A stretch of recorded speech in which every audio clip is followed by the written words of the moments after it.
chapitre 58. Shuya Nanahara, garçon numéro 15, se réveilla en sursaut. Un grand espace de ciel bleu encadré de branches et de feuilles d'un vert vif s'étendait devant lui. En hâte, il se redressa sur un coude. Non loin, le bâtiment familier du collège de Shiroiwa apparut, illuminé d'un doux rayon de soleil. En l'apercevant, quelques élèves en tenue de sport qui jouaient au softball sur le terrain du collège lui adressaient des cris joyeux et amicaux. Il venait de se réveiller dans le petit coin boisé à l'angle de la cour de récréation. C'était son endroit favori pour venir faire un somme pendant l'interclasse de midi ou se réfugier quand il séchait un cours. Il se leva complètement et regarda autour de lui avant de s'examiner. Il n'était pas blessé. D'un revers de main, il épousseta quelques brins d'herbe collés à son uniforme. Quel rêve étrange! Il secoua la tête pour dissiper les dernières nébulosités du sommeil. Tout devenait clair maintenant. Un rêve! Rien de ce qu'il avait cru vivre n'était réel. Un rêve! D'ailleurs, il était en sueur, comme après un cauchemar. Il se passa la main sur le cou et la retira toute mouillée. Mais quel cauchemar incroyable tout de même! J'ai rêvé que nous avions été désignés pour participer au programme, que nous étions obligés de nous entretuer, entre camarades. Ah, les élèves sur le terrain de sport, le cours d'éducation physique? Il regarda sa montre. L'heure du début des cours était passée depuis un moment déjà. Merde, j'ai trop dormi. Émergeant de son bosquet, Shuya se dirigea vers la salle de cours de la 3e B. Il se rappela, le jeudi, pour commencer l'après-midi, ils avaient cours de japonais. Cela le rassura un peu car ses notes étaient plutôt bonnes dans cette matière et la prof, Madame Okazaki, l'aimait bien.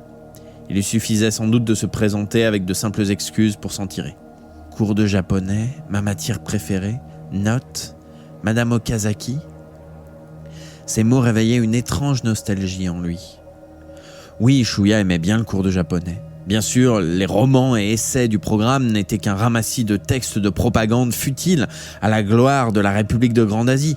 Mais parfois, il lui arrivait de repérer entre les lignes des phrases qui le titillaient et lui réjouissaient les oreilles. Pour lui, les mots étaient aussi importants que la musique, deux éléments aussi indissociables que dans le rock and roll. La meilleure de la classe en japonais, c'est Noriko Nakagawa. J'adore ses poèmes. Moi, je me donne un mal fou pour aligner quelques paroles maladroites pour accompagner mes mélodies, mais elle trouve sans difficulté des mots précis, clairs, des mots tendres ou chaleureux, et en même temps d'une telle force. Quand je lis ses poèmes, j'ai l'impression de voir en mots l'image idéale des filles que j'ai dans la tête. Il n'y a pas à dire, ce qu'elle écrit me fascine. Pour le reste, il n'en est même pas question puisque c'est Yoshitoki Kinnobu qui était amoureux d'elle. Cela lui rappela soudain que Yoshitoki, son meilleur copain, était toujours vivant finalement. Il eut presque envie de pleurer et de sauter de joie tant il se sentait soulagé. Quel rêve idiot. Dire que dans son rêve, Yoshitoki s'était fait tuer. Mais pourquoi se trouvait-il avec Noriko dans ce rêve atroce ? D'ailleurs, pourquoi je l'appelle Noriko comme si c'était ma copine ? Je manque pas d'air, moi alors. Ça voudrait dire que, mis à part ses poèmes, elle ne me serait pas totalement indifférente. Mais si je le trahis, Yoshitoki va me tuer. Eh ben, ça promet. Shuya ne put retenir un sourire. Drôle de situation. Si lui et son copain se retrouvaient rivaux et amoureux de la même fille, il entra dans le bâtiment où régnait le silence habituel des heures de cours. Il monta l'escalier 4 à 4. Arrivé au premier étage, où se trouvait la classe de la 3e B, il tourna à droite et avança dans le couloir. C'était la 2e salle à droite. Il s'arrêta un instant devant la porte pour réfléchir à la façon dont il allait s'excuser vis-à-vis de Madame Okazaki. J'ai eu mal au cœur. Non, j'ai eu un étourdissement, c'est mieux. Et c'est pour ça que je me suis reposé un peu. Je me demande si elle va me croire, vu que je suis toujours en pleine forme en principe. Yoshitoki haussera les épaules, comme font les occidentaux. Yutaka Seto dira sans doute « Alors, Shuya, c'est comme ça qu'on dit faire la sieste ?» Shinji Mimura me regardera d'un air ironique en se grattant le nez, et Hiroki Sugimura gardera les bras croisés sans rien montrer, mais s'amusera intérieurement de l'ambiance. Moi, je me gratterai derrière la tête d'un air gêné et Noriko me gratifiera d'un grand sourire. Bon, allons-y, c'est pas la première fois que je ferai le spectacle pour toute la classe, ça ne me fait pas peur. Shuya fit lentement glisser la porte sur ses rails, comme si sa façon d'ouvrir la porte constituait une entrée en matière avant de présenter ses excuses. Il s'apprêta à baisser la tête humblement quand une horrible odeur putride le prit tout à coup à la gorge. Il acheva de faire coulisser le panneau et découvrit un cadavre allongé sur l'estrade. Madame Okazaki ? Non, ce n'était pas elle, mais Monsieur Hayashida, leur professeur principal. Il le reconnut grâce à ses vêtements, car le corps était décapité. Une flaque de sang s'était formée à la place de sa tête et une moitié de monture de ses lunettes flottait dedans. Shuya balaya du regard le reste de la salle. Les tables et les chaises semblaient alignées comme d'habitude, mais ce qui paraissait moins ordinaire, c'étaient tous ses camarades couchés sur leur table et le plancher qui baignait dans une mer de sang, d'où montait une odeur atroce et écœurante. Il resta un instant figé sur place. Reprenant ses esprits, il avança jusqu'à la première table et secoua Mayumi Tendo par les épaules, mais il s'aperçut qu'une flèche argentée avait poussé comme une antenne entre ses épaules. Du sang maculait sa jupe et dégoulinait sur le sol. Il descendit un peu l'allée. Le corps de Kazushi Nida se retourna comme un pantin désarticulé dès qu'il le toucha. Shuya sentit un frisson monter du creux de son estomac. Les yeux de Kazushi n'étaient plus que des trous béants et rouges, d'où coulait un sang mêlé d'un liquide blanchâtre et translucide comme du blanc d'œuf cru. Une sorte de pointe métallique avec une grosse poignée était plantée dans sa bouche. Shuya poussa un cri et courut jusqu'à la table de Yoshitoki Kininobu. Son dos était défoncé par 3 larges trous ouverts comme des pétales de fleurs sanglants. Shuya releva le corps de son ami, dont la tête se renversa, inerte, les yeux globuleux et vides tournés vers le plafond. « Yoshitoki !» cria Shuya en regardant autour de lui dans un désarroi total. Tous les élèves étaient affalés sur leur table ou à moitié par terre. La gorge de Megumi Eto était entaillée comme une pastèque. Yoji Kuramoto avait une faucille plantée dans le crâne. Sakura Ogawa avait la tête fendue comme un fruit pourri. Yoji Miyagi ne possédait plus qu'une moitié de visage et celui de Tatsumi Shioki semblait s'être démis la mâchoire en voulant avaler une serpe. L'abdomen de Kiyoshi Motobuchi ressemblait à la décharge d'une charcuterie industrielle et la tête de Tadakatsu Atagami n'avait plus rien d'humain tant elle avait été déformée. De la bouche de Hirono Shimizu sortait une énorme langue semblable à un concombre de mer. Le corps de Shinji Mimura, le 3e homme, était troué comme une râpe à fromage. Le regard de Shuya s'arrêta particulièrement sur le corps de Shogo Kawada, l'élève le plus taciturne de la classe qui était arrivé d'une autre ville, précédé d'une terrible réputation. Le manche d'un couteau saillait de son dos. Ses yeux mi-clos étaient tournés vers le sol, mais ne regardaient rien. Bref, tout le monde était mort. Shuya avala sa salive avec difficulté. Il se tourna vers la chaise de Noriko Nakagawa. Se trouvant juste derrière Yoshitoki, il aurait dû la remarquer bien plus tôt, mais ne la découvrait que maintenant, comme si tous ses camarades changeaient constamment de siège en une sarabande diabolique. Noriko était elle aussi écroulée sur la table. Il s'approcha d'elle et la releva, mais sa tête se détacha, tomba sur le sol et roula telle une boule de bowling, avant de s'arrêter dans une flaque de sang, les yeux fixés sur Shuya. Son regard était plein de haine. « Tu avais promis de me sauver, Nanahara, mais trop tard. Je suis déjà morte, idiot. J'étais amoureuse de toi, tu ne t'en étais pas aperçu. Mais toi, tu n'as pas tenu ta promesse. » Sans la quitter du regard, Shuya prit sa tête entre ses mains et ouvrit la bouche comme pour pousser un cri d'effroi. Il se sentit près de devenir fou.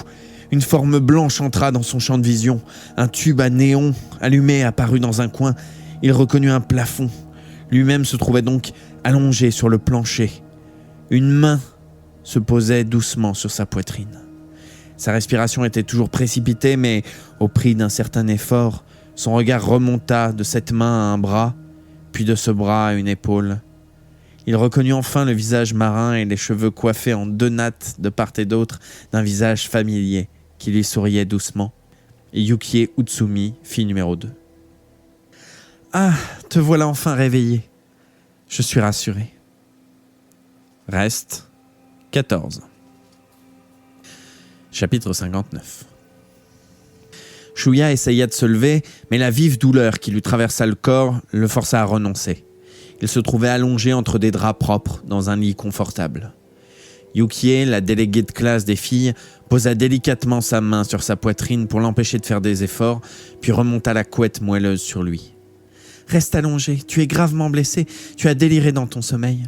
Ça va mieux maintenant ?»« Mais Shuya était trop occupé à regarder autour de lui afin de comprendre comment il avait atterri dans ce lit pour pouvoir lui répondre. Il se trouvait dans une chambre étroite. À côté de son lit, le mur était tapissé d'un papier peint au motif un peu dépassé. Un deuxième lit apparaissait derrière Yukie, à droite, mais il ne vit aucun autre meuble. Juste dans le prolongement de son lit, une porte fermait la pièce. Le lit en bois était assez vieux. La pénombre qui emplissait la chambre venait d'une fenêtre placée au-dessus de lui, à la tête du lit. À en juger par cette lumière grise, le temps devait être couvert dehors. Mais où se trouvait-il ? « C'est bizarre, dit-il. » Il fut rassuré de voir qu'il pouvait encore parler, bien que son esprit soit encore très somnolent. « Est-ce que je suis à l'hôtel avec la déléguée de classe ?» continua-t-il. À son côté, Yukie poussa un soupir de soulagement et sourit amicalement. « C'est bien toi. Eh bien, me voilà rassuré maintenant. Tu sais, tu as dormi longtemps. 13 heures environ, dit-elle en consultant sa montre. Quoi, 13 heures ? Mais avant ça, qu'est-ce que j'ai fait ? Shuya ouvrit complètement les yeux. Les souvenirs s'emboîtaient parfaitement maintenant. Une question lui vint spontanément à l'esprit. Noriko, comment va Noriko Nakagawa et Shogo Kawada ? Demanda-t-il en avalant sa salive. Sont-ils encore vivants ? Yukie le regarda sans comprendre. Sans doute, leur nom n'a pas été cité tout à l'heure à l'émission de midi. Soulagé à son tour, Shuya poussa un soupir. Noriko et Kawada étaient donc parvenus à fuir. Kiriyama m'a poursuivi et les a laissés tomber. Et Kiriyama... Shuya se tourna brusquement vers Yukie. Kiriyama, bredouilla-t-il. Attention, Kiriyama est là, mais où suis-je ? Tu es toute seule ? Attention, il est dangereux. Oui, Nanahara, mais calme-toi, dit Yukie en tapotant la main qu'il avait sortie de sous la couette. C'est Kiriyama qui t'a tiré dessus ? Shuya confirma de la tête. Oui, il nous a attaqués. Il a complètement pété les plombs. Elle adressa un signe de la tête apaisant. Ici, tu es en sécurité.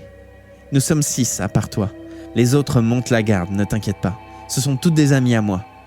Il haussa les sourcils. 6 ? Qui est-ce ? Eh bien, il y a Yuka Nakagawa, Satomi Noda, Chisato Matsui, Haruka Tanizawa et Yoko Sakaki. Shuya eut une légère grimace. Yukie fut étonné. Que veux-tu dire ? Tu n'as pas confiance en elle ?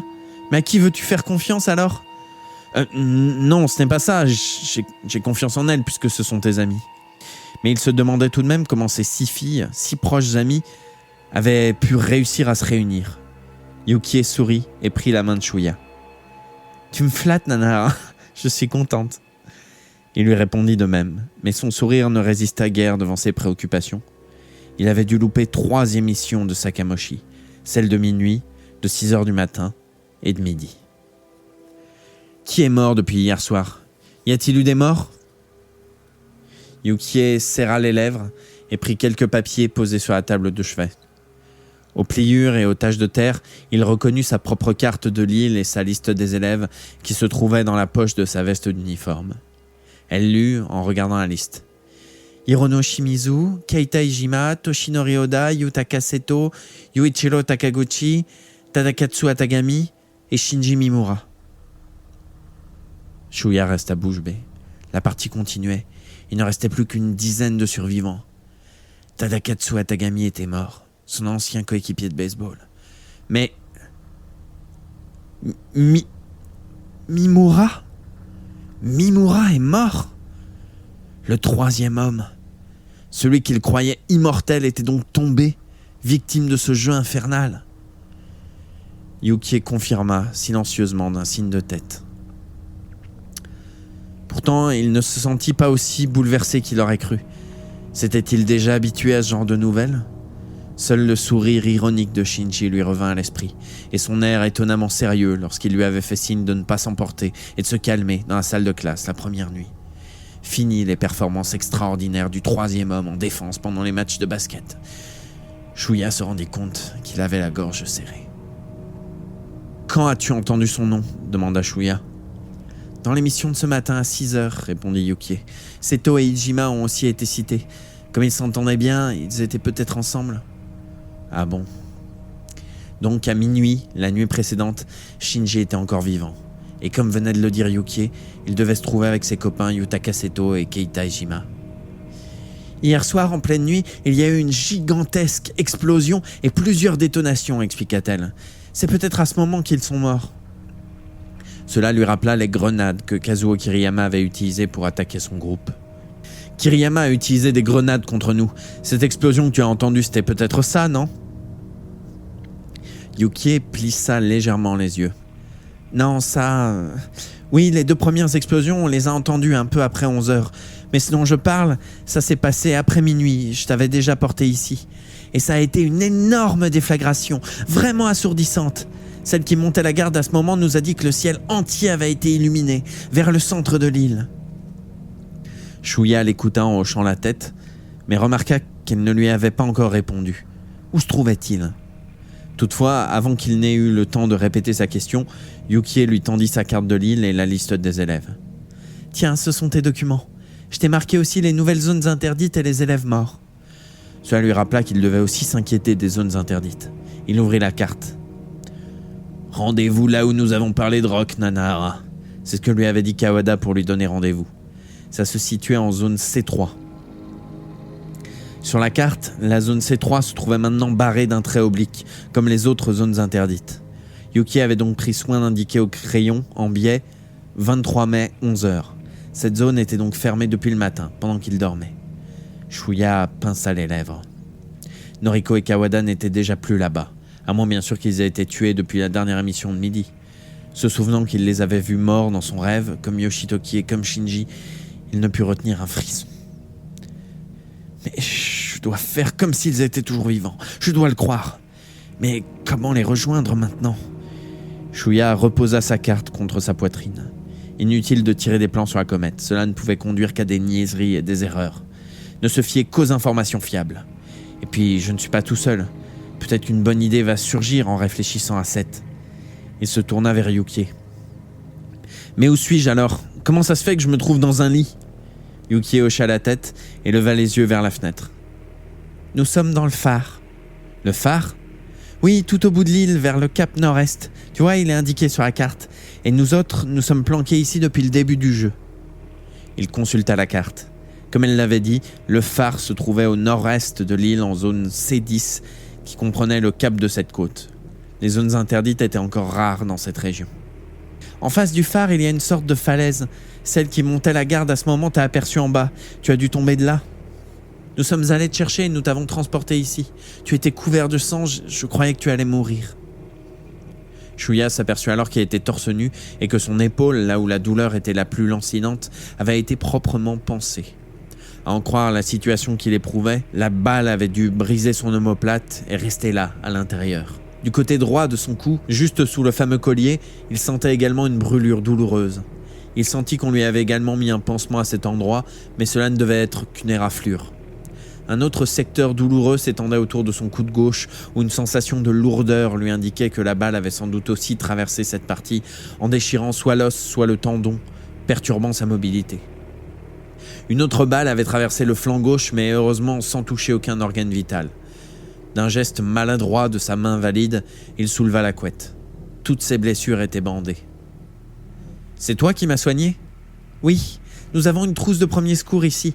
J'ai suturé tes blessures, mais comme aucune d'entre nous ne s'y connaissait en chirurgie et que nous n'avions pas autre chose, nous avons utilisé une aiguille et du fil de couture. Je crois que tu as encore une balle dans l'épaule, mais nous ne savions pas quoi faire. Nous avons pensé aussi à une transfusion car tu as perdu beaucoup de sang. »« Merci, vous vous êtes donné beaucoup de mal. »« Y a pas de quoi, » fit Yukie avec un sourire. « C'est pas tous les jours qu'on a l'occasion de toucher un garçon. Pouvoir te déshabiller ne manquait pas d'intérêt. » Shuya sourit à son tour. « Ouais, elle a du caractère, notre déléguée. Attentionnée, dévouée, elle a l'esprit de décision et puis elle dit les choses directement, sans faire de chichi. Si je me rappelle bien, elle était déjà comme ça depuis longtemps. » Un jour qu'il pleuvait en primaire, notre équipe de baseball Benjamin devait s'entraîner dans le gymnase de l'école, mais il fallait partager avec l'équipe de volley féminine qui avait déjà réservé l'endroit à la même heure. C'est moi qui devais négocier avec elle un partage du terrain. J'avais même dit à Yoshitoki, Utsumi n'est pas mal comme fille, j'aime bien les filles comme ça avec du caractère. Sauf que le moment semblait mal choisi pour se perdre dans les douceurs de la nostalgie et du sentimentalisme. Cependant, il appréciait les efforts de Yukie pour lui remonter le moral. Histoire de renvoyer l'ascenseur, il siffla d'admiration quand elle lui tendit une tasse d'eau fraîche. Il avait justement soif et tant de prévenance méritait un remerciement. D'ailleurs, la tasse l'attendait depuis un moment, posée sur la table de nuit, qu'il ne pouvait pas voir dans sa position actuelle. « Je suis sûr que tu ferais une formidable épouse, dit-il. Non, une femme exceptionnelle, je veux dire. Enfin, tu l'es déjà, sans doute, c'est ce que je pense depuis longtemps. » En tendant la tête hors de la couette pour pouvoir avaler une gorgée d'eau, il raviva sa douleur au cou, mais boire faisait quand même du bien. « Je peux en avoir un peu plus ? Et puis, si vous aviez par hasard une sorte de calmant, n'importe quoi, ça me ferait du bien. »« D'accord, je vais te chercher ça. » Il essuya ses lèvres d'un revers de manche. « Dis-moi, je trouve un peu étonnant que vous ayez toutes été d'accord pour vous encombrer de moi dans votre équipe de filles. Finalement, vous ne savez pas si je suis un ennemi ou pas ?» Yukie secoua la tête. « Tu sais, quand quelqu'un est en train de crever sous tes yeux, il est difficile de l'abandonner. Et puis... » Elle sourit d'un petit sourire coquin en le regardant dans les yeux. « Et puis, c'est parce que c'était toi.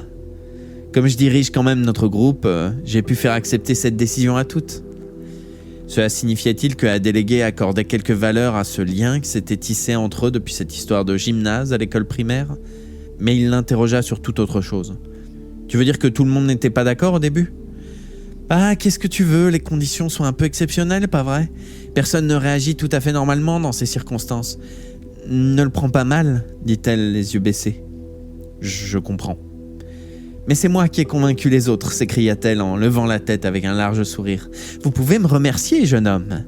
Il hocha la tête en souriant en retour, mais la gaieté forcée de la jeune fille contrastait avec ses yeux trempés de larmes. Je me suis bien inquiété pour toi, Nanara. J'ai vraiment cru que tu allais mourir. Shuya ne sut quoi répondre. Je me demandais qu'est-ce que je ferais si tu venais à mourir, poursuivit-elle. Sa voix se brisa, elle n'avait plus la force de feindre l'entrain. Tu comprends, n'est-ce pas ? Tu comprends pourquoi j'ai fait tout ce que j'ai pu pour te sauver. Il fit alors un petit oui de la tête, en regardant les yeux mouillés de Yukie. Merde alors, comment ça se fait que j'ai tant la cote avec les filles ? Mais non, c'est juste un effet secondaire de cette situation complètement anormale. Nous avons tellement peu de chances de survivre au-delà de la minute suivante. En fait, nous sommes presque sûrs de mourir avant demain, car je n'ai jamais entendu dire qu'à l'issue d'un programme, il y avait eu d'autres rescapés que le vainqueur. D'ailleurs, le nombre de survivants diminue de plus en plus.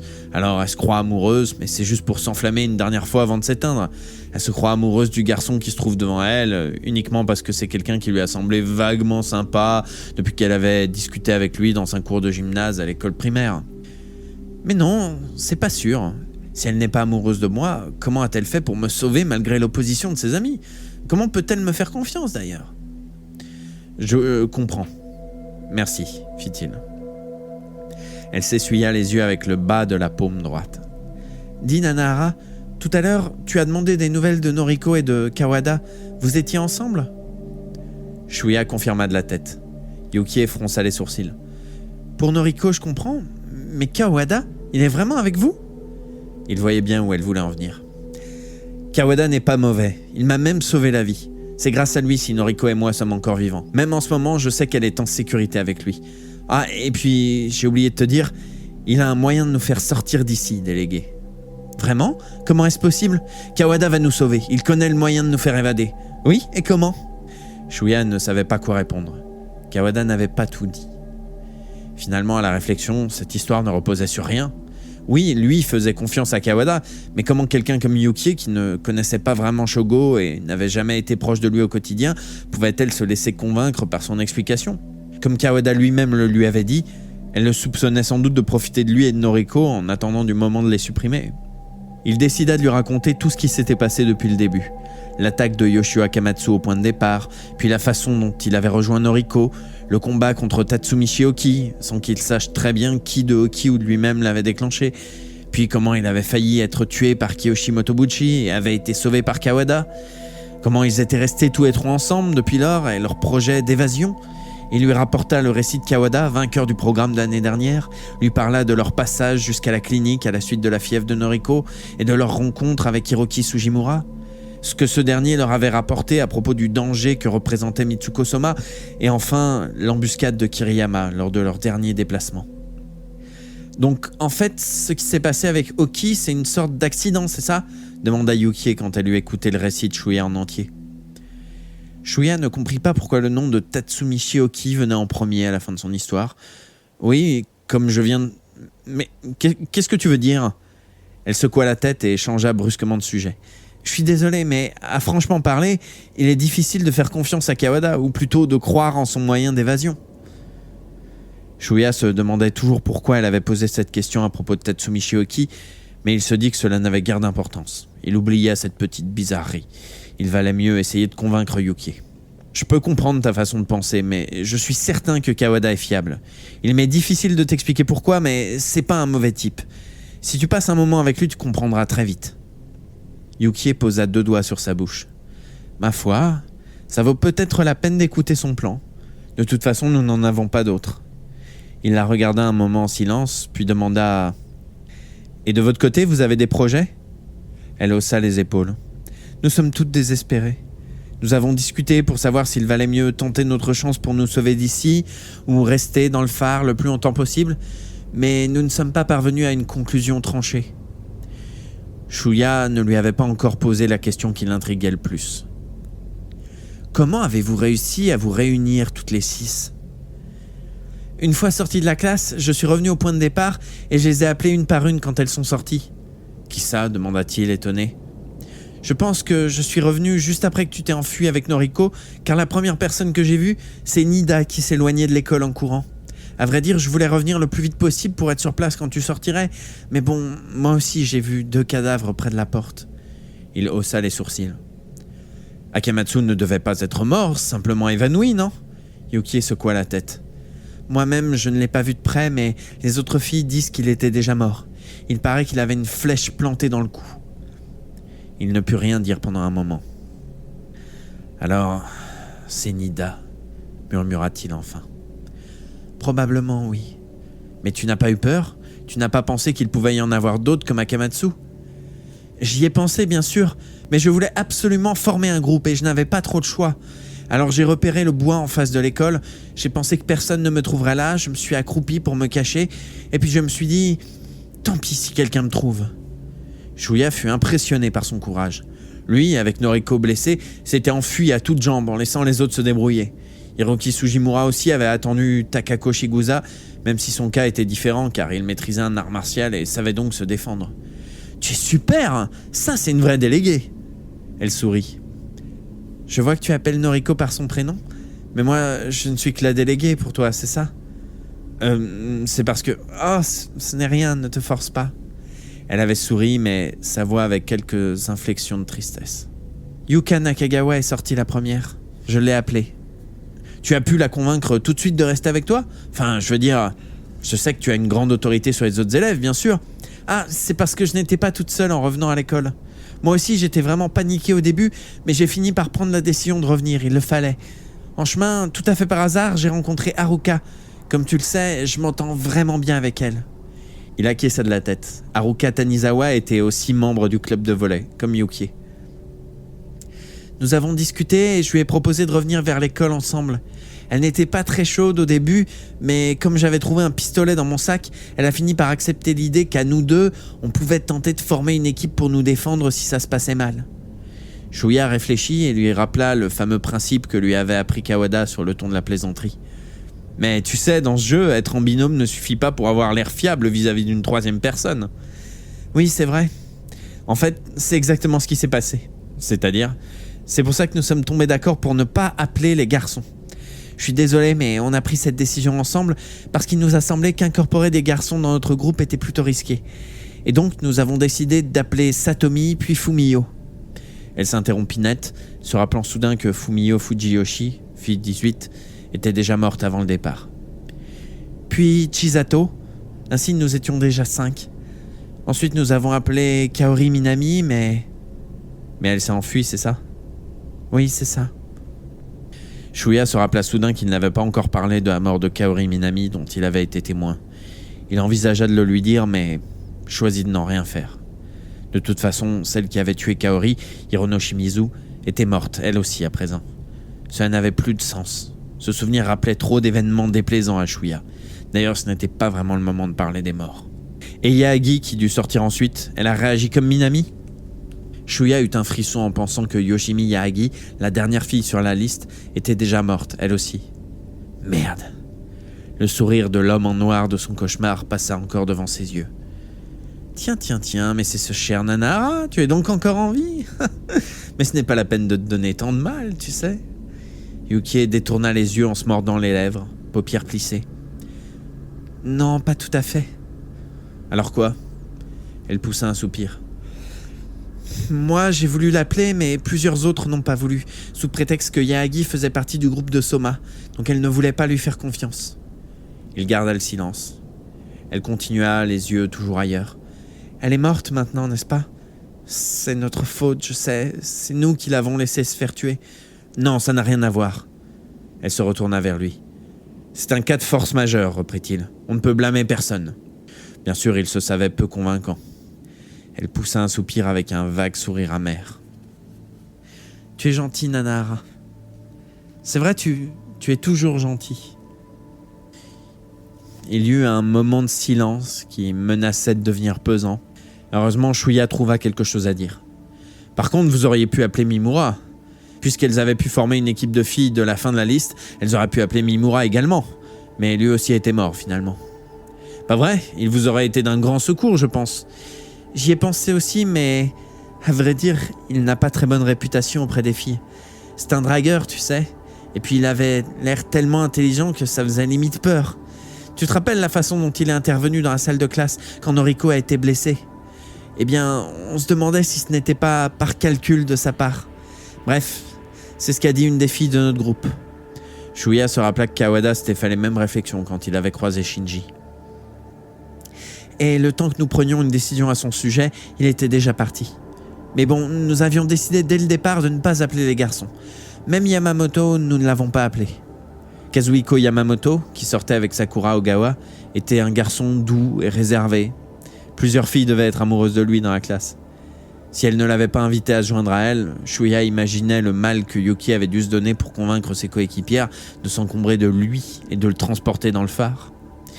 Voilà donc comment Yuki avait réussi à former une équipe de 5 filles. Mais elle avait parlé de 6 filles au total. Yuko Sakaki était sortie trop tôt pour avoir été immédiatement intégrée au groupe. Et Sakaki, comment l'avez-vous prise avec vous? Tu n'en as pas encore parlé. Yuki hocha la tête. Elle aussi, nous l'avons rencontrée par hasard. Nous sommes dans ce phare depuis hier matin. C'est pas mal comme forteresse, non? Et hier soir, vers 8h, Yuko est passée devant. Elle avait l'air assez effrayée. Le récit de Yuki tourna court sur cet épisode. Shuya fut assez étonnée de cette chute brutale. Qu'est-ce que ça laissait entendre? Mais elle reprit bientôt. Mais bon, comme on la connaissait toute bien, on s'est mis d'accord pour l'appeler. Cette fois, elle se tut. Shuya eut envie de s'enquérir des raisons de la terreur de Yuko, mais il se ravisa. Si elle était restée toute seule pendant tout ce temps, elle était sans doute tombée sur 2 ou 3 cadavres effrayants ou avait assisté à un combat entre 2 élèves. « Merci, dit-il. »« Il reste une question en suspens, reprit Yuki. Ce n'est pas grand-chose, mais quand même... Sugimura n'a pas voulu rester avec ton groupe parce qu'il voulait retrouver Kayoko Kotoiki, c'est bien ce que tu as dit, n'est-ce pas? » Shuya lui avait raconté le passage de Sugimura à la clinique. Il se faisait du souci pour son ami, mais à en croire les annonces de Sakamochi, Sugimura était toujours en vie et Kotoiki également. Avait-il réussi à la retrouver? Il avait bien dit qu'il avait quelque chose à faire avec elle. C'est tout de même curieux. Shuya secoua la tête. On ne lui a pas posé la question car il était pressé. Bien sûr, on aurait bien aimé savoir. Un souvenir lui revint soudain. Hiroki avait-il rejoint Kayoko? Dans ce cas, les mots de Kawada lui revinrent. Le billet, c'est le son de ce sifflet d'oiseau. Si ça te dit, tu pourras prendre notre train en marche. Shuya écarquilla les yeux. Le sifflet d'oiseau. Pardon? Shuya la regarda dans les yeux. Il y a encore un moyen de rejoindre Kawada et Noriko. Et comment? Il lui adressa un grand signe de tête sans répondre, puis essaya de se redresser. Évidemment, il pouvait tout lui expliquer.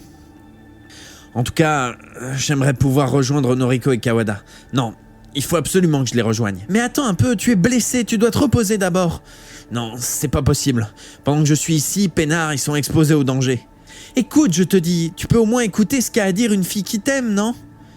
Yuki rougit un peu en se rendant compte de ce qu'elle avait dit, mais elle se donna une contenance en souriant d'un air mignon. Nous t'avons transporté ici, reprit-elle, persuadée que tu ne pourrais même pas bouger, même si tu te réveillais.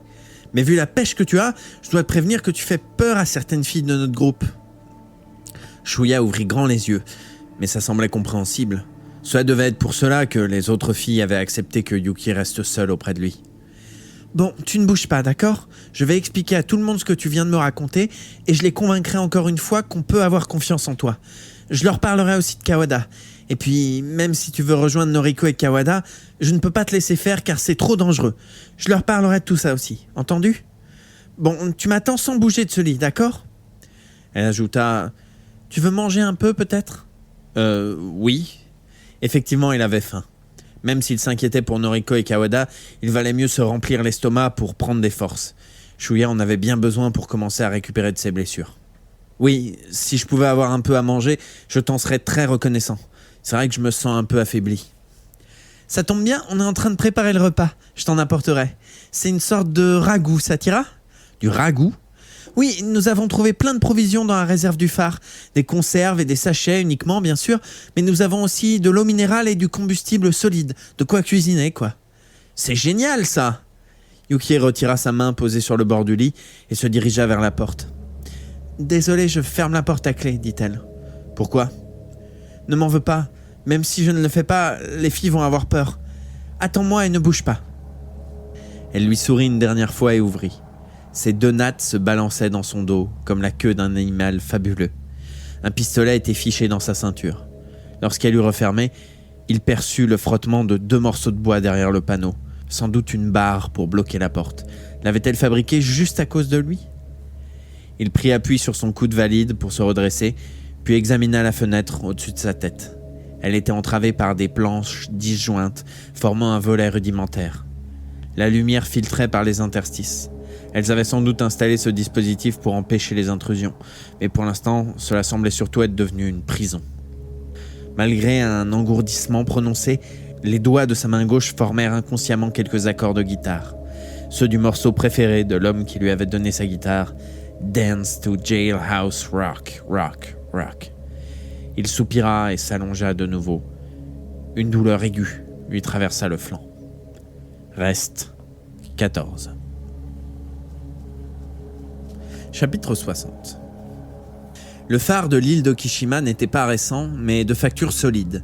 Il était composé d'une tour de 17 mètres de haut, regardant le nord en direction de la mer, et d'un logement sans étage en briques, au pied de la tour, côté sud. Le logement était divisé en 3 parties principales. La salle commune, accolée à la tour, faisait fonction de salon et de réfectoire. La partie magasin, à sa suite, comportait également les sanitaires et les chambres, une grande et une petite où se trouvait Shuya, ainsi qu'une seconde réserve qui ouvrait sur l'ouest, à la fin du couloir, reliant les différentes parties du bâtiment. La pièce commune était plus grande qu'une salle de classe. Une petite table, posée dans un coin avec quelques tabourets, semblait encore plus disproportionnée, perdue dans ce vaste espace. Installée sur l'un des tabourets, Yuko Sakaki, fille numéro 9, était affalée sur la table comme si elle piquait une sieste entre 2 cours. À la différence des autres filles du groupe, elle avait tant marché dans l'île qu'une nuit de sommeil n'avait pas suffi à effacer la fatigue accumulée. D'ailleurs, elle n'avait pas vraiment bien dormi la nuit dernière. C'est dans cette salle commune que l'équipe de Yuki avait établi ses quartiers, l'utilisant comme dortoir et salle à manger. Elles avaient pensé qu'il valait mieux rester groupées en permanence, mis à part la fille de garde au sommet de la tour. Derrière Yuko, Haruka Tanizawa et Chisato Matsui, fille numéro 12, fille numéro 19, s'affairaient à préparer de la nourriture en quantité suffisante pour constituer des réserves. Devant elle, un réchaud à gaz fonctionnait, non pas au gaz, car celui-ci était coupé, mais avec du combustible solide. Haruka, la meilleure attaquante du club de volley, formait un duo hors pair avec Yukie, qui, en position de passeur, lui servait des ballons imparables sur le plateau. Elle mesurait 1,72 m, avait les cheveux courts. Avec Chisato, petite, aux cheveux longs, elle faisait penser de dos à un couple garçon-fille. Elles étaient en train de réchauffer un ragoût en sachet, agrémenté de quelques légumes en conserve. Devant elle, la fenêtre en verre dépoli avait été renforcée par quelques planches trouvées dans un des magasins pour parer à une éventuelle agression de l'extérieur. Mais ce volet de fortune n'était pas jointif et la lumière du jour filtrait à l'intérieur. Après avoir établi leur quartier général dans le phare, elles avaient condamné tous les accès de l'intérieur, hormis la porte principale par laquelle s'effectuaient les entrées et les sorties. C'est par cette issue qu'était entré Yuko, puis qu'avait été introduit Shuya inconscient. Depuis, on l'avait de nouveau barricadé dans un entassement de bureaux, d'armoires, de commodes et autres meubles. Dans le coin opposé de la salle, une télécopieuse, un ordinateur et quelques autres périphériques étaient posés sur un bureau. On avait disposé quelques fauteuils de salon à gauche du bureau. La table basse manquait, réquisitionnée pour bloquer la porte. Le sofa avait été déplacé le long du mur. Là se tenait assise Satomi Noda, fille numéro 17. Satomi était l'une des meilleures élèves de la classe avec Yukie, une fille assez distante, peu encline aux confidences. Pour l'instant, surtout fatiguée, elle se frottait les yeux derrière ses lunettes ovales. À gauche du sofa, dans le prolongement du coin cuisine, une porte donnait sur le couloir, qui lui-même conduisait à la porte principale. Au fond de la salle, sur la droite de Yuko, une autre porte donnait directement sur l'escalier qui grimpait au sommet. Yuka Nakagawa, fille numéro 16, était actuellement de garde en haut du phare et devait, à cet instant même, observer les environs. Yuko n'avait pas encore pris de tour de garde, mais selon les explications que lui avait données Yukie Utsumi, la tâche n'était pas trop compliquée. De toute façon, la mer occupait une bonne moitié de l'espace derrière le phare. L'autre moitié était composée de contreforts de la montagne nord, mis à part une seule route étroite venant du port. Yukie se trouvait dans une pièce située près de l'entrée principale, avec Shuya Nanahara. Ce nom raviva toutes les craintes de Yuko. Jamais, non jamais, elle n'oublierait cette image, gravée pour toujours dans son esprit. La tête fendue en deux comme une pastèque, la serpe arrachée à cette tête couverte de sang, et le garçon qui tenait cette serpe à la main. Elle ne pouvait évoquer cette scène sans se remettre à trembler et sentir un frisson glacial lui remonter le dos. Car ce garçon se trouvait là, en ce moment, dans ce phare. Ils partageaient le même toit. Non, il n'y a aucun problème, aucun problème. Résistant courageusement à la peur qui la tenaillait, elle fixa son regard sur la surface blanche de la table. De toute façon, il est à 2 doigts de la mort. Avec ses blessures et tout le sang qu'il a perdu, il ne se réveillera pas. Non, il est foutu et bien foutu. Elle sentit que quelqu'un lui tapait sur l'épaule. Yuko leva la tête. Haruka Tanizawa venait de s'asseoir sur le tabouret voisin. « Tu as pu dormir un peu ?» Haruka faisait sans doute une pause pendant que le ragoût mijotait, laissant à Shizato Matsui le soin de surveiller la cuisson. Ce matin, Yuko avait surpris Shizato en larmes dans un coin. Haruka lui avait expliqué que ce chagrin était dû à la mort de Shinji Mimura. Yuko ne savait pas Shizato amoureuse de Shinji, mais ça avait l'air sérieux, et elle avait encore les yeux rouges. « Oui, un peu, » répondit Yuko. Il n'y avait aucun problème, tout allait bien. Maintenant qu'elle avait rejoint ces 5 filles qu'elle connaissait bien, elle pouvait s'accorder un peu de répit. Bien sûr, il y avait leurs limites. « Tu sais, à propos de ce que tu nous as dit hier, » commença Haruka. « Ce n'est pas grave, tout va bien, » répondit Yuko avec un sourire. Elle ne voulait plus repenser à ça. Il lui suffisait de se remémorer cette fameuse scène pour être prise de frissons et sentir ses intestins se nouer. De toute façon, Shuya Nanahara ne se réveillera plus, alors autant ne plus y penser. Oubliez. Haruka lui retourna son sourire, même si elle ne semblait pas totalement convaincue. Ah bon, bien. Quand elles avaient trouvé Shuya Nanahara devant le phare, Yuko s'était opposée avec véhémence à son transport à l'intérieur.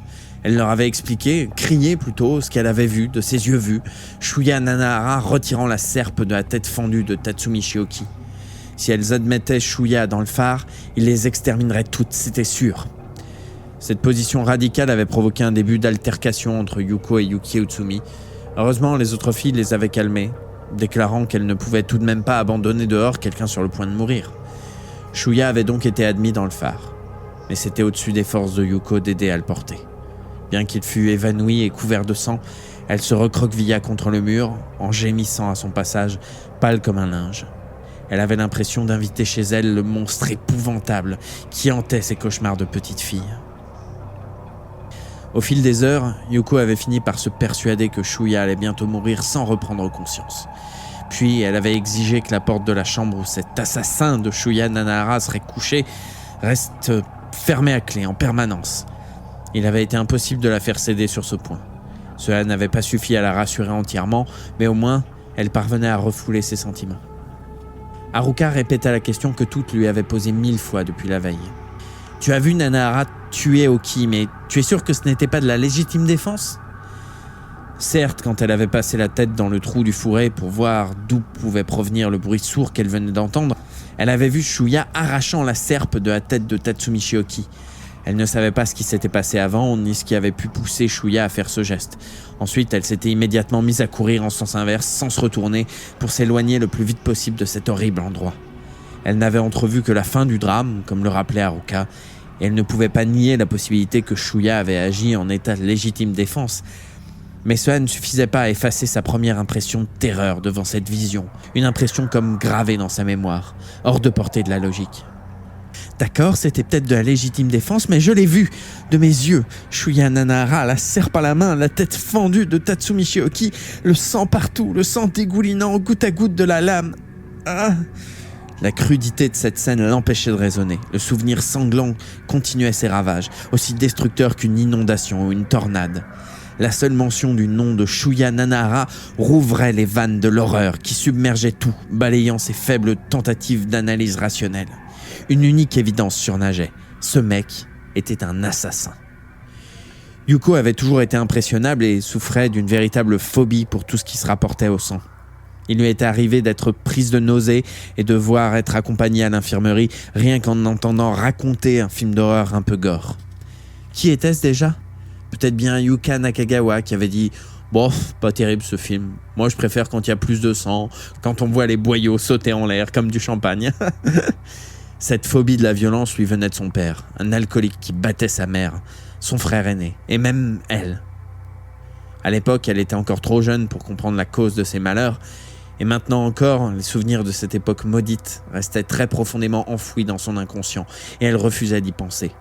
Le jour où son père avait été assassiné par une vague fripouille pour une histoire de jeu de hasard, d'après ce qu'on lui avait dit, au lieu de chagrin, elle avait éprouvé un profond soulagement. Elle était au CP à l'époque, et depuis, elle menait une existence paisible avec sa mère et son frère. Elle pouvait même inviter des amis chez elle. Sa famille, libérée de ce chancre, respirait le calme et la quiétude. Pourtant, ses souvenirs maudits lui revenaient parfois dans ses rêves. Sa mère ensanglantée sous les coups du club de golf, asséné par son père.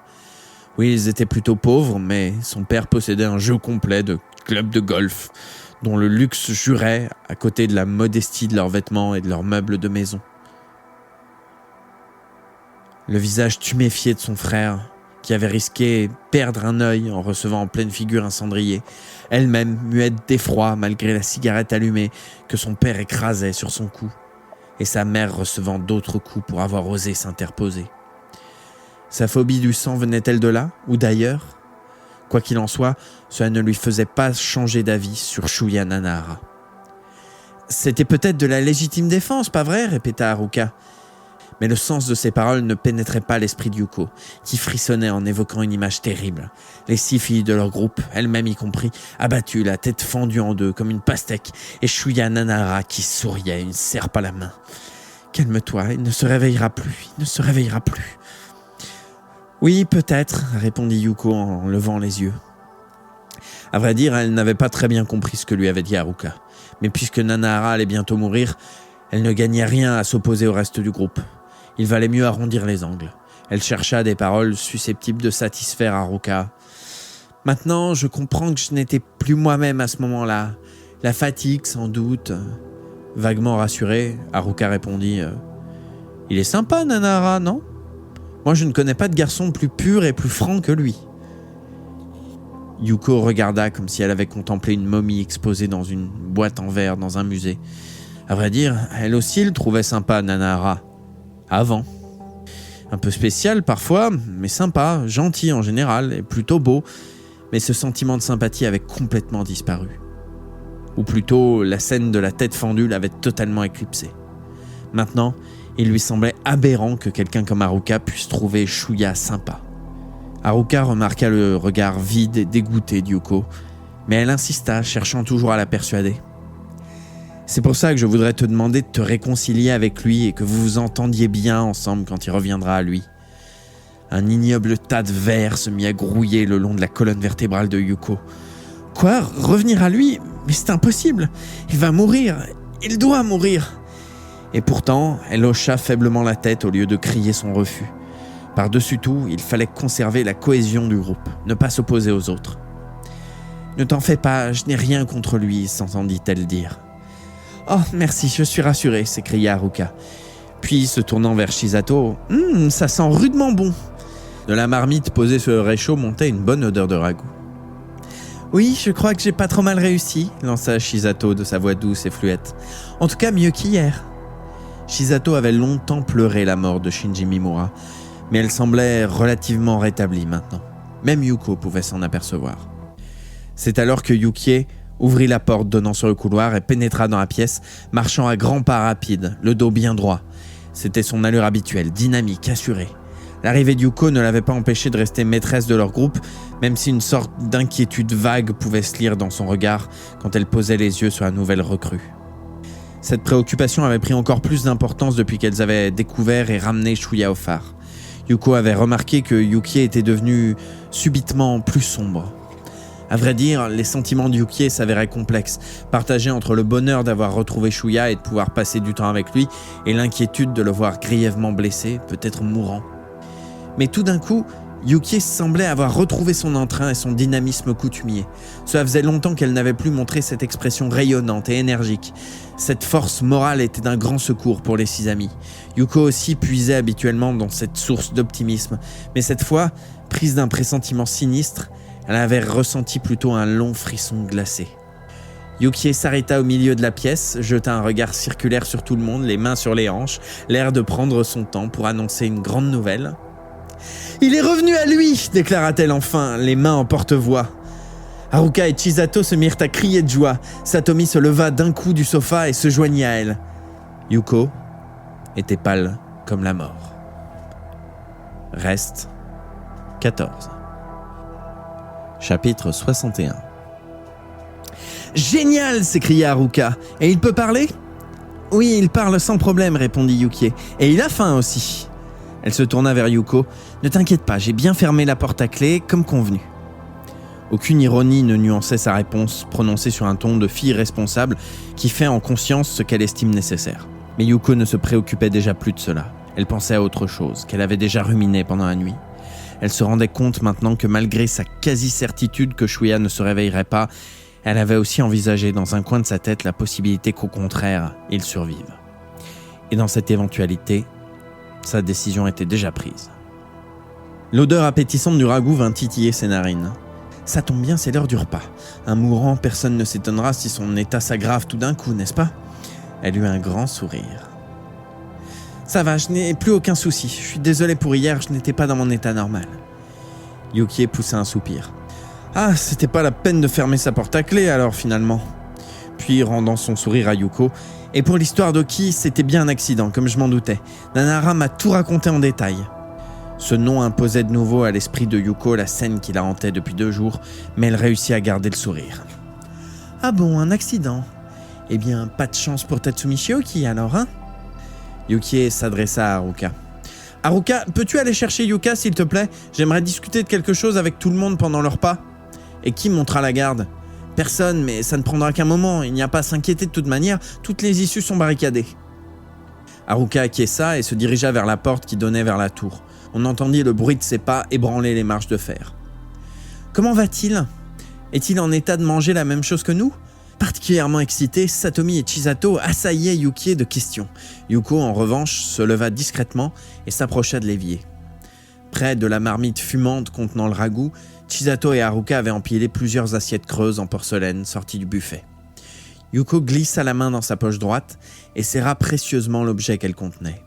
Dans le sac à dos qu'elle avait reçu avant de sortir de la salle de classe, elle avait trouvé une matraque télescopique du modèle que possèdent les agents de police. À côté, il y avait un petit objet portant une étiquette « cadeau ». Au début, elle n'avait même pas imaginé la possibilité de l'utiliser. Ça semblait tellement ridicule qu'elle n'en avait même pas parlé aux autres filles en les rejoignant dans le phare. Mais elle s'en était souvenue quand Nanahara avait à son tour été intégrée à leur équipe, et c'était cette fois en toute connaissance de cause qu'elle avait gardé le secret. La violence qui régnait dans sa famille avait soudain pris fin le jour où, par un hasard providentiel, son père avait péri. Au milieu de l'enfer du programme, elle avait aussi réussi à trouver un havre de paix, une oasis d'amitié depuis son arrivée au phare. Mais hélas, cette paix se trouvait menacée. Le spectre de la violence refaisait son apparition et exécutait sa danse sinistre juste sous son nez. Pourquoi devrais-je souffrir à nouveau ? Pourquoi suis-je obligé de vivre toujours les yeux baissés pour ne pas voir des horreurs ? Non, cette fois personne n'entravera ma quiétude. Et je n'attendrai pas que le hasard me soit favorable. Cette fois, la paix, je la gagnerai de ma propre main. Yuko n'avait aucune hésitation et, chose curieuse, pour la première fois de sa vie, se sentait parfaitement sereine. De sa poche, du pouce de sa main droite, elle ôta doucement le bouchon de liège de la petite fiole. Reste 14. Chapitre 62. Yukie, appela Yuko. La déléguée se retourna, interrompant sa conversation avec Satomi et Shizato. Autant servir Nanahara en premier, non ? Yukie sourit. Mais oui, tu as raison. Alors je lui sers une assiette de ragoût, d'accord ? C'est prêt, j'ai l'impression.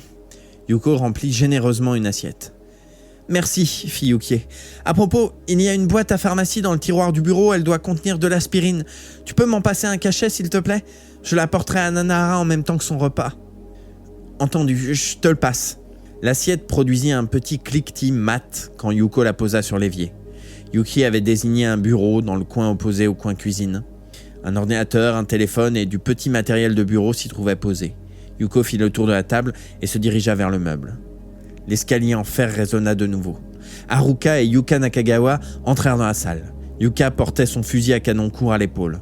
L'arme, une mitraillette Uzi 9 mm, ressemblait à un pistolet automatique dont on aurait allongé la crosse. À l'origine, elle se trouvait dans le pactage de Satomi Noda, mais comme elle paraissait plus performante que les autres armes à leur disposition, il avait été décidé de la confier à celle qui montrait la garde en haut de la tour. « Alors, il paraît que Nanahara s'est réveillée ?» demanda Yuka avec son ton enjoué habituel, en posant son arme sur la table.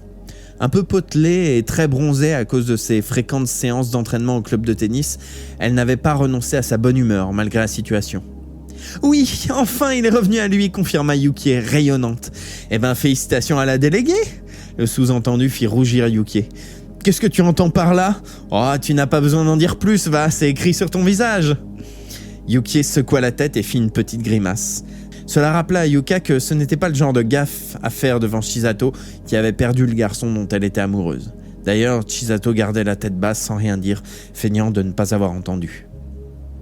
Entre-temps, Yuko avait trouvé une boîte en bois assez volumineuse dans le bureau. Elle la posa et l'ouvrit. Des médicaments de toutes sortes y étaient entassés, rouleaux de gaz, compresses. Par contre, il ne restait plus beaucoup de pansements, la plupart ayant servi à soigner Shuya Nanahara. Une aspirine, où ça une aspirine ? Pour ce que ça va lui servir de toute façon. Yuko ne prêta pas vraiment attention à Yuka qui essayait de réparer sa gaffe en clamant que ça sentait bon, histoire d'embrayer sur des sujets beaucoup moins sensibles. Ah, aspirine, c'est ça. Contre les maux de dents, maux de tête, douleurs diverses. D'ailleurs, j'ai mal au ventre, moi aussi, j'en prendrai un plus tard. Après le retour au calme. Bon, qu'est-ce que tu nous racontes maintenant, Yukie ? Cette fois, même sans lever la tête, Yuko avait bien reconnu la voix un peu rauque de Satomi. Oui, raconte-nous une autre histoire. Ça, c'était Haruka. Eh bien, par quoi commencer ? Et celle-là, ça devait être Yukie. Tiens, fais-moi goûter un peu. Cette fois, Yuko se retourna d'un bond. Yuka, l'assiette qu'elle avait posée sur l'évier en main, était déjà en train d'avaler une cuillerée. Non ! Pourquoi ne se sert-elle pas directement à la louche dans la marmite ? Pourquoi faut-elle qu'elle mange dans l'assiette que j'avais préparée et destinée à quelqu'un d'autre ?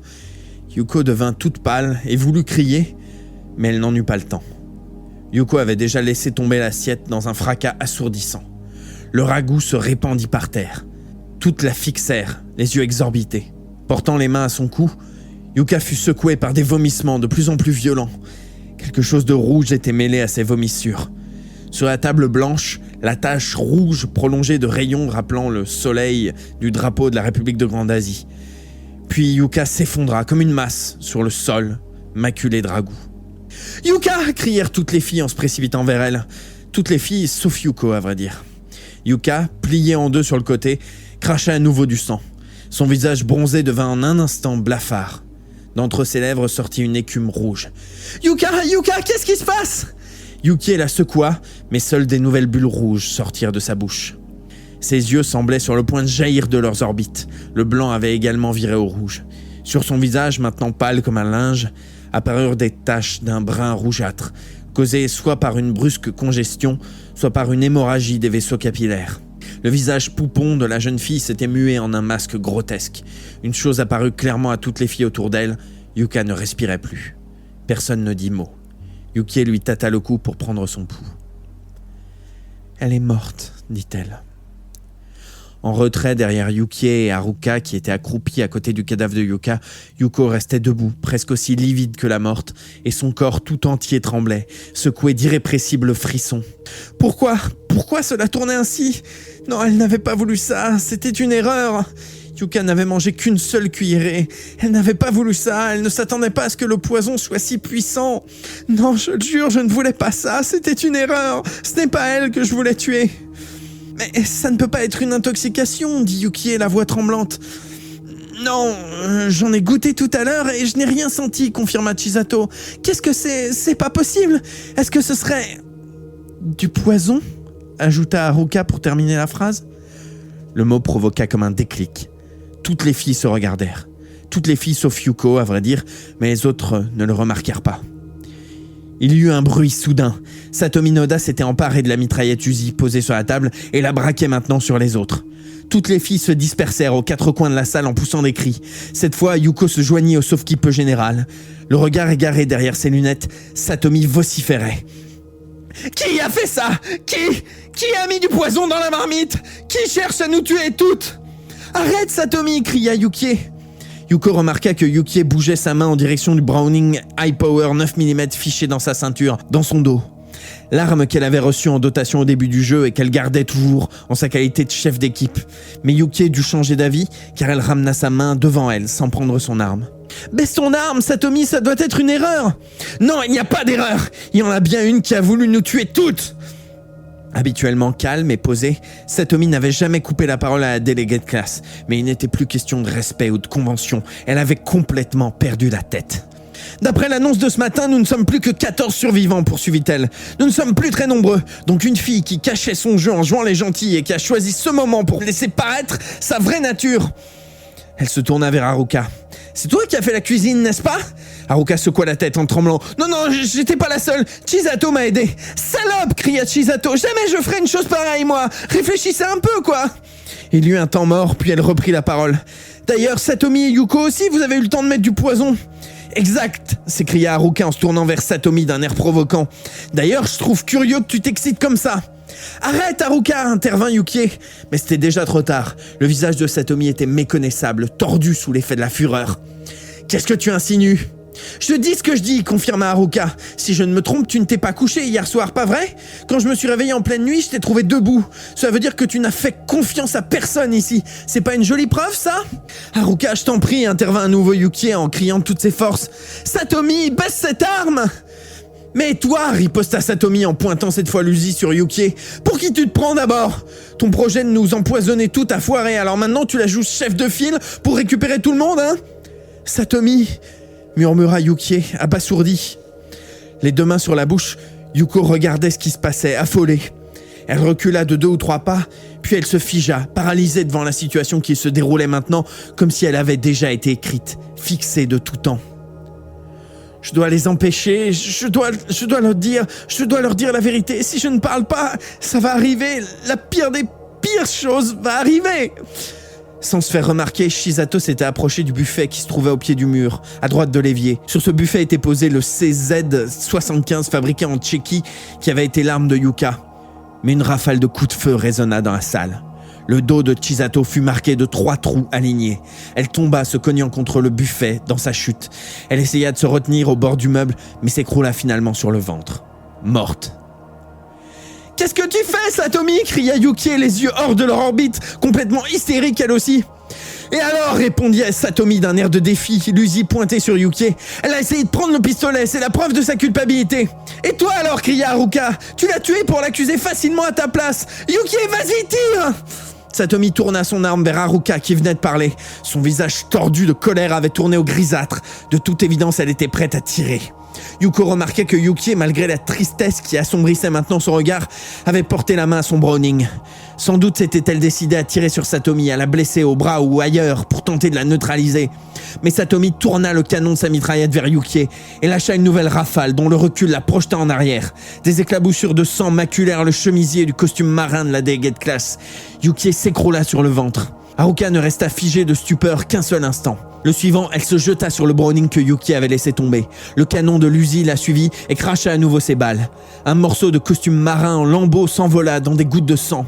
Le corps de Haruka finit sa course par une glissade sur le plancher. Le canon de Satomi était maintenant pointé vers Yuko, à moitié dissimulé derrière la table. « Es-tu des leurs, toi aussi ?» demanda Satomi. Mais Yuko regardait Satomi sans pouvoir dire un mot, grelottante. Tout d'un coup, un nouveau coup de feu retentit, un seul. Un trou se dessina au même moment sur la tempe gauche de Satomi, qui ouvrit la bouche et tourna la tête vers la gauche. Un filet de sang s'écoula de son trou à la tempe, suivit la monture de ses lunettes, ralentit un moment au coin de son œil, puis continua en glissant sur sa joue. Raide comme un automate, Yuko se força à tourner la tête pour suivre le regard de Satomi. Haruka, qui avait réussi à se redresser à moitié, tenait le Browning fermement de sa main droite. L'Uzi parla à nouveau le langage des balles. Était-ce un effet de la volonté de Satomi ou d'une convulsion involontaire ? Quoi qu'il en soit, quelques balles vinrent se ficher dans le plancher, d'autres fauchèrent à nouveau le corps de Haruka qui fit un demi-tour sur elle-même avant de s'effondrer. Un nuage de sang éclaboussa la pièce. Yuko vit avec horreur la tête de Haruka qui ployait, le cou à moitié déchiqueté, au-dessus du fameux collier. À sa suite, Satomi s'effondra en avant sur le corps de Yuka Nakagawa. Plus aucune fille ne bougeait. Plus aucune fille, sauf Yuko, qui tremblait comme une feuille. Ses yeux allèrent successivement de l'un à l'autre des cadavres de ses 5 camarades, comme une enfant regardait des œuvres d'art incompréhensibles dans un musée des horreurs. Reste 9. Chapitre 63. Shuya avait d'abord entendu un bruit de vaisselle qui l'avait fait se dresser sur le lit en sursautant, mais il s'était dit qu'une des filles avait dû faire tomber une assiette en préparant le déjeuner. Puis, quelques instants plus tard, une dispute générale avait éclaté. Une douleur aiguë au flanc gauche et à l'épaule lui arracha un gémissement. Il serra les dents pour se lever en s'appuyant sur son bras droit valide et posa ses pieds nus sur le sol. Il ne portait que son pantalon. Dans l'autre pièce, les filles continuaient de se disputer. Il lui sembla reconnaître la voix de Yukie. Il marcha jusqu'à la porte et actionna la poignée. Mais quand il poussa pour ouvrir, il se souvint que quelque chose la bloquait de l'autre côté. Dans l'interstice d'environ 1 centimètre qui apparut entre le panneau et la chambranle, il aperçut une sorte de bâton de bois grossièrement équarri, sans doute posé en travers. Yukie l'avait dit, elle avait barricadé la porte par un moyen de fortune. Shuya secoua plusieurs fois la porte de sa main droite, mais en vain. Il essaya de déloger le bâton en passant ses doigts par la petite ouverture, mais rien ne bougea. Il poussa un soupir et allait se résigner à attendre que Yuki revienne lui ouvrir quand il entendit, horrifié, un bruit qui lui était devenu trop familier, celui d'une rafale de pistolets mitrailleurs. Et tout de suite après, des cris issus de gorges différentes. Il pâlit. L'attaque d'un ennemi, mais il n'entendait que des voix de filles. En tout cas, il se passait quelque chose de pas normal. Maintenant, son équilibre tant bien que mal, il flanqua un grand coup avec la plante du pied dans la porte, un coup que Hiroki Sugimura lui avait appris il y a bien longtemps maintenant. Mais la porte résista. Déséquilibré par le choc, il tomba sur les fesses, mais la douleur s'était répercutée jusqu'à sa blessure au côté. Il avait également envie de pisser, mais ça devrait attendre. Une nouvelle rafale crépita dans la grande pièce, puis une troisième. Après s'être relevé, il revint près du lit tubulaire où il était encore couché 1 minute plus tôt, et d'un mouvement vif du bras droit, le retourna sur le côté. Il ne prêta pas attention au drap et à la couverture qui tombèrent à terre pendant qu'il traînait le lit jusqu'à la porte. Puis il le plaça derrière et le projeta de toutes ses forces contre le panneau dans l'espoir de défoncer avec ce bélier improvisé. Le bois s'arqua et craqua. Il recommença. Une nouvelle détonation retentit, un coup de feu isolé cette fois. Le lit finit par ouvrir un espace dans le bas de la porte. Shuya le repoussa en hâte et se glissa par l'ouverture. D'autres coups de feu, une rafale de machines à écrire devenue folle. Il passa dans le couloir où régnait une pénombre accentuée à cause du store baissé et des planches qui barricadaient l'unique fenêtre en bout du couloir. La porte de sortie du bâtiment se trouvait sur la gauche. Sur sa droite, 3 autres issues. Celle du fond était entrouverte et la lumière qui en filtrait donnait une impression de froid glacial. Le bâton qui coinçait la porte était maintenant cassé en 2 devant la porte. Shuya en ramassa le morceau le plus long, d'environ 1 mètre, et avança dans le couloir, en s'en servant comme d'une canne. Son corps avait perdu son agilité. Maintenant, le silence régnait dans le bâtiment. Que s'était-il passé ? Avait-il été attaqué de l'extérieur ? Ou alors, Shuya approcha prudemment de la porte entrouverte et colla un œil à l'interstice. Dans la pièce avec le coin cuisine, il vit les corps de Yukie Utsumi et de Haruka Tanizawa allongés au pied d'une table. Yuka Nakagawa était elle aussi par terre, un peu plus loin, son visage figé en une expression effroyable. Chisato Matsui se trouvait couché contre le mur du côté droit et une autre fille était tombée à plat ventre derrière la table. Sans doute Satomi Noda, car sauf erreur, la seule fille qui ressemblait debout de dos mince et les cheveux longs et lisses tombant jusqu'aux épaules était Yuko Sakaki. Plusieurs armes à feu jonchaient le sol. Du sang avait éclaboussé le sol et les murs, dégageant son odeur écœurante. Shuya fut pétrifié. Il ressentait à nouveau la paralysie totale du corps et de l'esprit qu'il avait éprouvé en découvrant le corps de Mayumi Tendo devant l'école, en tout début de partie. Merde, qu'est-ce qui s'est passé ? Yukie ne bougeait plus. C'est Yukie qui lui avait déclaré « Tu peux au moins écouter ce qu'a à dire une fille qui t'aime, non ?» Les 4 autres filles ne bougeaient pas davantage. Était-elle morte ? Yuko, la seule à être encore debout, ne portait pas d'armes. Elle restait là, immobile, comme une vénusienne larguée soudain sur Pluton. Sans réfléchir, Shuya poussa la porte et pénétra dans la pièce. Au bruit, Yuko se retourna précipitamment. Dès qu'elle le reconnut, les yeux affolés, elle fit mine de se jeter sur le pistolet le plus proche d'elle, par terre, entre Yuki et Haruka. Ce mouvement libéra également Shuya de la sorte d'hypnose qui depuis quelques secondes l'empêchait de voir la réalité. Par réflexe, il balança le bâton qu'il tenait à la main, comme quand il faisait partie de l'équipe de baseball. Mais jouait-on encore au baseball quelque part sur Terre ? Cela semblait impossible. Le baseball et les occupations de ce genre semblaient n'avoir aucun rapport avec la planète où ils évoluaient maintenant. Et si un jeu appelé baseball existait encore, cela devait se passer très très loin d'ici, du côté de la grande nébuleuse d'Andromède. Là-bas, ils jouaient avec leurs 3 bras et l'usage de la queue était autorisé seulement pour la dernière manche. L'effort lui arracha une grimace de douleur. Le bâton tomba sur le sol et rebondit sous les yeux de Yuko, qui se cacha le visage dans les mains et s'effondra sur le sol parsemé de taches de sang. Shuya profita de ce bref délai pour courir vers le pistolet. Il ne comprenait pas ce qui s'était passé, mais devinait que si Yuko mettait la main sur une arme, la situation allait devenir encore plus compliquée. Elle poussa un cri de frayeur, puis se leva précipitamment et se mit à courir. Elle fit le tour de la table et disparut derrière une porte ouverte au fond de la pièce. Shuya entendit du métal résonner sous ses pas pressés. Un escalier sans doute. Il fixa un instant l'endroit par où elle avait disparu, puis, retrouvant ses esprits, courut vers Yuki. En s'agenouillant devant elle, il remarqua tout de suite les trous dans le chemisier de son costume marin. Une flaque de sang s'élargissait peu à peu sous elle. Elle avait les yeux fermés et semblait dormir paisiblement, la bouche légèrement entr'ouverte. Mais elle ne respirait plus. Ah ! Posant la main sur son visage, il s'aperçut qu'il pleurait pour la première fois depuis le début de la partie. Était-ce parce qu'il avait parlé avec elle quelques minutes auparavant ? Ou pour une autre raison ? Je me demandais ce que je ferais si tu venais à mourir. Tu comprends, n'est-ce pas ? Tu comprends pourquoi j'ai fait tout ce que j'ai pu pour te sauver ? Lui avait-elle dit. Et aussi, tu appelles Noriko par son prénom, mais moi je ne suis que la déléguée pour toi, c'est ça ? Ces phrases lui revinrent à l'esprit, ainsi que son visage mouillé de larmes de joie mêlées de tristesse quand elle lui avait déclaré ses vrais sentiments, et l'expression étrangement sereine qu'il arborait maintenant. Il regarda autour de lui. La scène ne laissait aucune place à l'ambiguïté. La couleur anormale du visage de Yuka Nakagawa, l'écume rouge au coin de ses lèvres, la flaque de sang sur la tête de Satomi Noda, le dos troué de Chisato Matsui et le cou à moitié sectionné de Haruka Tanizawa. Quelle misère. Shuya baissa les yeux vers Yuki Utsumi. Il passa son bras droit sous le corps, en s'aidant autant que possible de l'autre, à moitié paralysé. Cela n'avait aucun sens, mais il ne pouvait s'en empêcher. Un bruit de clapotement se fit entendre lorsqu'il souleva Yuki du sol. Le sang s'égouttait par les trous qui traversaient son corps de part en part. Sa tête sans vie ballottait en arrière et les 2 nattes frottaient contre les bras de Shuya. Tu comprends, n'est-ce pas ? Les larmes qui roulaient sur les joues de Shuya tombaient sur le costume marin. En serrant les lèvres, il reposa le corps de son ami. Puis, il ramassa le Browning que Yuko avait tenté de prendre un instant plus tôt et se dirigea vers la porte du fond, par où elle avait pris la fuite. Un étrange engourdissement envahissait tout son corps, qui n'était pas entièrement dû à ses blessures. Du dos de la main droite, celle qui tenait le pistolet, il essuya ses larmes. Derrière la porte, il se retrouva au pied d'un cylindre de béton. À l'évidence, il s'agissait de la tour du phare.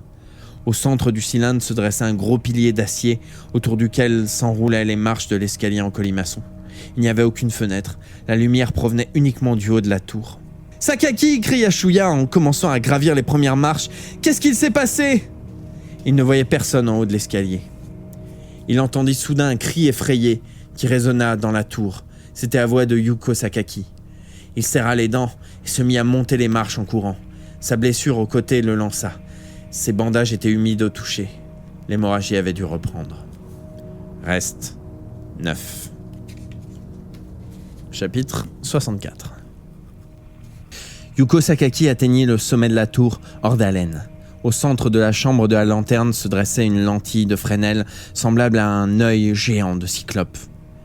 Un chemin circulaire suspendu permettait d'en faire le tour. Le ciel gris s'étendait de l'autre côté de la vitre en verre trempé à 360 degrés. À gauche, une porte basse donnait sur le petit balcon extérieur qui lui aussi faisait le tour de la lanterne. Yuko l'ouvrit en hâte et gagna l'extérieur. À cette hauteur, le vent soufflait beaucoup plus fort qu'elle ne l'aurait imaginé.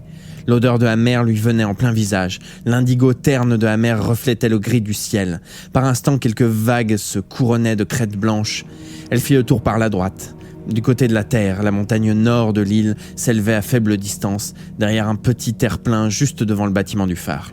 Une piste de terre battue serpentait en suivant les contours du piémont avant d'arriver au portail tout à fait banal du phare. Une commerciale blanche était garée non loin de cette grande porte. Yuko s'agrippa au garde-fou en fer qui entourait le balcon. Dessous, elle voyait le toit du bâtiment annexe accolé à la tour, là où elle se trouvait encore une minute auparavant. Agrippée à la balustrade, elle fit un tour complet pour se rendre compte que ce qu'elle cherchait, une échelle extérieure de secours, n'existait pas. Intégrée tardivement au groupe, elle n'avait pas encore eu l'occasion de monter la garde comme les autres et ne connaissait pas la configuration extérieure de la tour. Yuko se trouvait prise dans un cul-de-sac, au bout d'une impasse verticale. Elle eut un instant de panique, puis tenta de se contrôler en serrant les dents. Sans issue, sans échelle, il ne lui restait qu'une solution, sauter. Toujours haletante, elle revint à son point de départ et regarda une nouvelle fois en bas. Même en tenant compte du fait que la hauteur du toit de l'annexe raccourcissait d'autant celle de la tour, elle se trouvait tout de même à une hauteur considérable. Impossible de sauter sans se fracasser en bas. Et pourtant, au-delà de toute pensée rationnelle, la même image occupait toutes ses pensées. Je suis seule maintenant, toute seule. La tête fendue, la giclée de sang, la figure de Shuya Nanahara aspergée de sang. Il faut absolument que j'échappe à ce tueur à tout prix. Fuir devant cet assassin, je n'ai plus le temps. Yuko s'accroupit et se glissa entre les barreaux largement espacés de la balustrade. Elle se tenait toujours fermement à la barre, mais cette fois à l'extérieur du garde-fou, les pieds reposant sur un espace d'une dizaine de centimètres. Le vide qui béait sous ses pieds lui donnait le vertige. Non, c'est trop haut, trop haut. Sauter d'ici, c'est du suicide. La vue soudainement troublée, elle glissa. Son tibia cogna contre l'angle du parapet de béton qui arracha la peau. Par miracle, ses mains se relevèrent sur un des barreaux de la balustrade, tige de fer assez mince, et elle se retrouva suspendue dans le vide, les jambes ballantes. Elle respira à grandes goulées, bouche ouverte, consciente qu'elle venait d'échapper à la mort. Elle avala sa salive et se concentra sur son objectif, parvenir à se hisser à la force des bras pour remonter sur le parapet du bon côté de la balustrade. Ensuite, il faudrait affronter Shuya Nanahara. Un coup de vent la fit osciller. Alors qu'elle pensait tenir fermement la tige de fer, elle sentit ses mains moites de sueur glisser et laisser s'échapper le barreau. Maintenant, elle se retenait du bout des doigts à la dalle de béton, sans même l'espoir de se raccrocher à nouveau à la balustrade. Et malheureusement, la sueur ne cessait d'affluer sur ses paumes. Cette fois, la panique fut totale. Pourquoi faut-il que je transpire justement maintenant ? Mes mains glissent ! Le petit doigt de la main droite lâcha prise. « Non !» cria-t-elle comme une folle. L'annulaire droit décrocha à son tour, puis toute la main droite se déroba. L'ongle de son index s'était accroché un instant à l'angle de béton, mais l'espoir insensé de se retenir par la seule force d'un ongle disparut immédiatement quand il fut arraché de la chair. Son corps tenait maintenant uniquement par la main gauche. Puis la main gauche aussi. Ah ! Elle tomba en criant d'effroi, comme dans un rêve. Et pourtant, cette chute n'excéda pas une dizaine de centimètres. Un choc électrique parcourut son bras gauche, qui se tendit sous le poids de son propre corps. Elle leva la tête et ouvrit les yeux d'un air égaré. Shuya Nanahara la tenait par le poignet gauche avec sa main droite, penchée dans le vide à travers les barreaux de la balustrade. Elle le regarda un instant, presque convaincue de rêver. « Non ! Non !» cria-t-elle. « S'il me lâche, je suis morte. Et s'il ne me lâche pas, je suis morte aussi, car c'est lui, Nanahara, le tueur !» « Non, non !» répéta-t-elle, les yeux écarquillés, les cheveux ébouriffés dans tous les sens. « pourquoi? Mais pourquoi essaye-t-il de me sauver? Pour profiter de moi et me tuer après toutes les autres, histoire de rester le dernier survivant? Ou alors... Oui, ça ne peut être que ça, il préfère me tuer de ses propres mains. Non, lâche-moi, cria encore Yuko en se débattant. Lâche-moi, je préfère mourir ici plutôt que de ta main. Lâche-moi, je te dis. Cesse de t'agiter, cria Shuya. Elle regarda mieux le visage de Shuya et la confusion envahit son esprit. Elle venait de remarquer que la blessure qu'il portait au cou s'était rouverte sous la tension provoquée par l'effort de la tenir ainsi à bout de bras. Une tache rouge apparut sous le pansement, à la limite du collier argenté. Le sang atteignit la pointe de son épaule nue et dégouina peu à peu le long de son bras droit jusqu'à la main gauche de Yuko. « gémit-il en resserrant son étreinte autour du poignet de Yuko. Sous l'effet conjugué de l'effort et de la douleur, la sueur perlait sur son front. Sa blessure au cou n'était pas la seule. Yuko pouvait se figurer la douleur que devait provoquer chez lui le fait de la tenir ainsi à bout de bras. Et pourtant, il essayait maintenant de la hisser à lui pour la ramener sur le parapet de béton. Bouche ouverte, elle s'efforçait de comprendre. Pourquoi se donnait-il tant de mal pour la sauver malgré ses blessures? Cela voulait-il dire que... Et brusquement, l'explication lui vint. Limpide, claire, évidente. Comme un coup de vent dissipant une brume matinale, comme la brise marine qui soufflait en ce moment même sur son visage. Ce vent balayait au loin l'image de Shuya, penché sur le cadavre de Tatsumi Shioki, la serpe ensanglantée à la main. À la place... l'image plus ancienne de l'ambiance quotidienne de la salle de classe de la 3e B apparut. Une image d'ailleurs pas si ancienne que ça, puisqu'elle datait de l'avant-veille. Le sourire amical de Shuya avec Yoshitoki Kininobu et Shinji Mimura, son air concentré quand il répétait des riffs difficiles avec sa guitare dans la salle de musique. Encore ce sourire après un joli coup de batte qu'elle avait entrevu une fois pendant le cours de gym, alors que les garçons faisaient une partie de baseball sur le terrain de sport, pendant que les filles jouaient au volley dans le gymnase. Et son air inquiet un jour en cours d'anglais, quand il avait remarqué qu'elle était devenue toute pâle. Il lui avait demandé de ses nouvelles d'une voix douce et avait même interrompu le professeur, M. Yamamoto, pour demander que quelqu'un l'accompagne à l'infirmerie. Oui, Yuko comprenait maintenant très bien ce qu'il se passait. C'était le Nanahara qu'elle connaissait. Il faisait tout ce qu'il pouvait pour la sauver. Mais pourquoi ai-je voulu le tuer, moi, pensa-t-elle. C'était cela qu'elle ne comprenait plus désormais. Comment cette idée bizarre m'a-t-elle traversé l'esprit? C'était pourtant toujours le même Nanahara que je connais.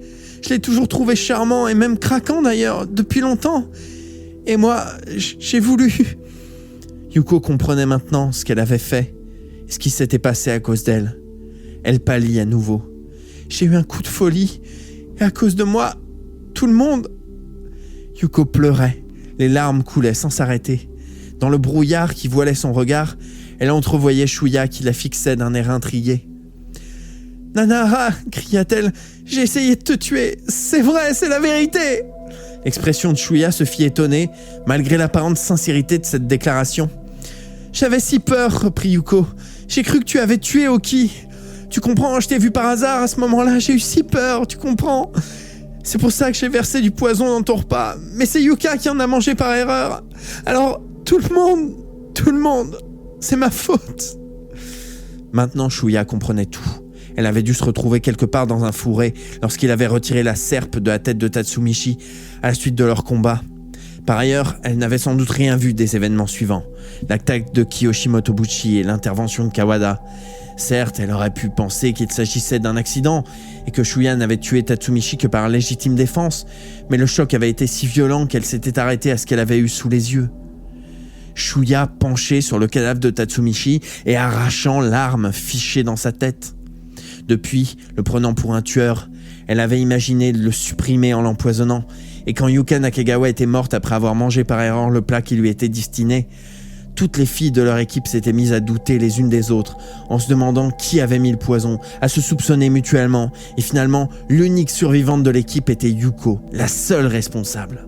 « C'est bon, dit Shuya, j'ai compris. Maintenant, ne bouge plus, je vais te soulever, n'aie pas peur. » Son bras gauche paralysé l'empêchait de saisir le barreau de la balustrade pour la tirer, mais en pliant le genou droit et en prenant appui dessus, il put utiliser la force de ses muscles du dos.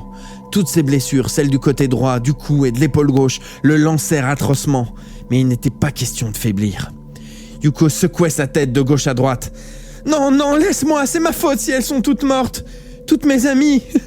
Puis elle chercha à échapper à la prise de Shuya en agitant violemment la main. Il essaya de maintenir le contact, mais le liquide poisseux qui gouttait depuis son épaule rendait ses doigts glissants. La main d'Yuko s'échappa, et le bras de Shuya fut libéré du poids qui tirait tout son corps vers le bas. Le visage de la jeune fille s'éloigna, comme dans un zoom arrière.